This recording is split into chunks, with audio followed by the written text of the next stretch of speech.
Welcome to the discussion. Today we're diving into the world of covered call strategies, a topic that often sparks debate among investors. The paper we're discussing, Covered Call Strategies, 1 Fact and 8 Myths, challenges some widely held beliefs.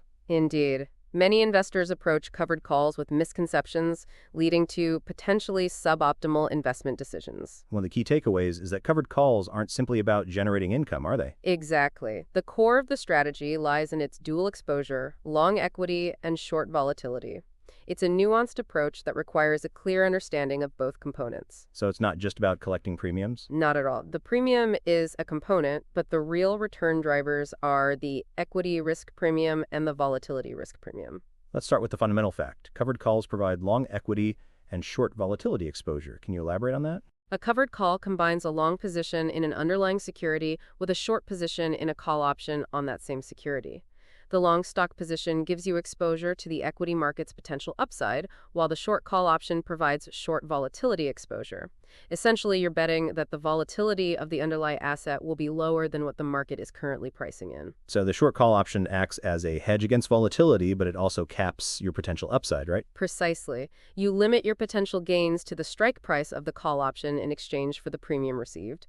This trade-off is crucial to understanding the strategy's risk-return profile. The paper debunks the myth that risk exposure can be fully captured by a payoff diagram. Why is that? Payoff diagrams only show the potential profit or loss at expiration.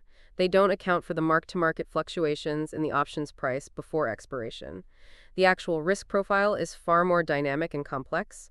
It's more useful to understand the strategy's sensitivity to changes in the underlying asset's price and volatility. So a more sophisticated approach is needed to truly assess the risk? Absolutely. We need to consider the delta and other option Greeks to understand the strategy's exposure to various market factors. Another myth is that covered calls provide downside protection. What's the reality? While the premium received somewhat mitigates potential losses, it's not true downside protection. The underlying stock can still lose significant value, and the covered call position will reflect that loss, albeit reduced by the premium. The level of downside protection is often overstated. So it's more accurate to say it reduces but doesn't eliminate downside risk? Exactly. The reduction in downside risk comes at the cost of limiting the upside potential. The paper also addresses the myth that covered calls generate income. How does it challenge this idea? The premium received from selling the call option is often mistakenly viewed as income. However, this premium is simply compensation for taking on the risk of a short call position. It's not true investment income until the option expires and the net profit is realized. It's more like a compensation for the risk taken, not pure income? Precisely.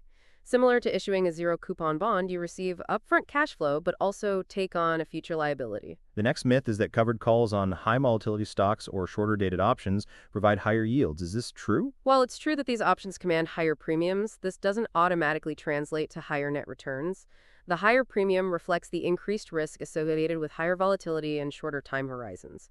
The key is whether the premium adequately compensates for that increased risk. So higher premiums don't necessarily mean higher profits? Correct. The focus should be on the option's value relative to its price, not just the price itself. Let's talk about time decay. The myth is that time decay always works in the option seller's favor. Time decay does reduce an option's value, but it's not the only factor. Changes in the underlying asset's price and volatility also significantly impact the option's value.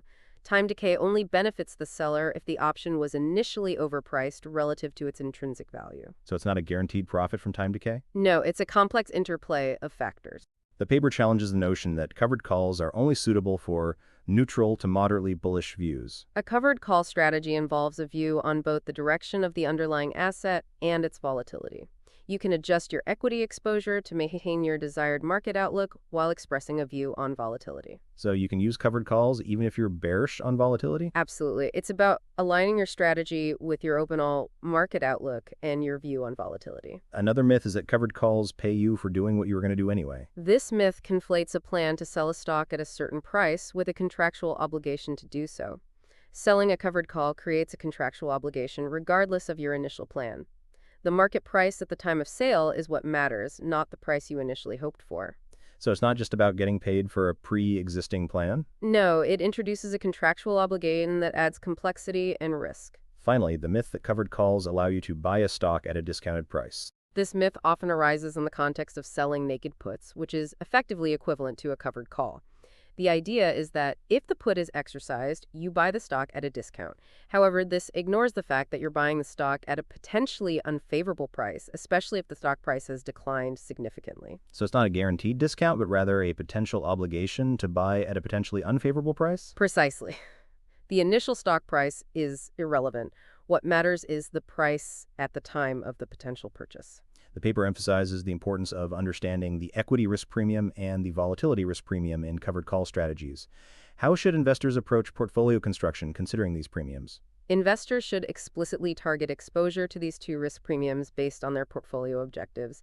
This is a more efficient approach than focusing solely on yield targets or potential upside capture. So it's about a deliberate allocation to these premiums rather than focusing on the option premium itself? Exactly. It's about understanding the underlying risk exposures and aligning them with your investment goals. Based on this discussion, what's your key advice for investors considering covered call strategies?